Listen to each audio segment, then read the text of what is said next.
When the man saw the tin being blown away by the wind, an idea suddenly struck him on how to escape from the deserted island. He chopped down all the trees on the island, peeled the bark off each one individually, and laid it out in the sun to dry until it was completely dry. Then, the man returned to the cave and began weaving ropes day and night. Once he had enough, he used the ropes to start putting together the skeleton of the raft. But he never realized that even if he peeled all the bark from the trees on the island to make the rope for the boat, it still wouldn't be enough. Right when the guy was feeling completely confused, Wilson seemed to remind him where he could find some extra rope. It turns out that a year ago, the man had made a rope for himself to hang from the cliff, but now it had become his lifeline for escape. Before long, the raft was finished, but the man didn't rush to leave, but place a small flag next to the raft as if it's waiting for something. I'm not sure how much time passed, but a strong wind suddenly picked up on the island, and the man immediately recognized that he had an opportunity to escape. So he grabbed Wilson and an unopened package and set out to sea, but getting off the island wasn't a walk in the park. The waves rolled in, crashing over the man, trying to pull him back. Undeterred by the countless times he had been defeated, the man quickly untied the ropes and secured the sails to withstand the aftermath of the waves. He escaped in one breath, looking back at the island where he had lived for 4 years, feeling an odd sadness in his heart. For the next few days, the man let the waves carry him far from the shore. When he got thirsty, he used coconuts.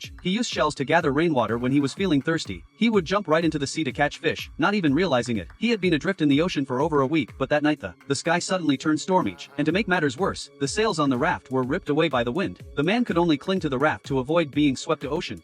Once the storm settled, the raft was all battered and broken, but the sound of the whale's song woke the man up when he realized Wilson was missing. He panicked and shouted. Wilson finally spotted him not too far off, so the man jumped out of the boat and tried to reach him, but Wilson was drifting farther and farther away. He lost his best friend, leaving him heartbroken. He lay in the shattered boat, no longer expecting to survive. He tossed the oars he was holding into the sea, but there's no such thing as a dead man's life. Just as he was about to give in, he stumbled upon a slow, moving freighter. When he hears a sound, the man turns around, dazed, and re-inches out towards the friendly. He finally, rescued after surviving in the wild for 500 days. The man has finally made his way back to modern civilization. At the end of the movie, the man delivers a 4-year-old unopened package to the recipient goes home and pens a note of thanks, because the courier instilled in him hope for survival and represented his fresh start. However, it's been reported that the package included a satellite phone.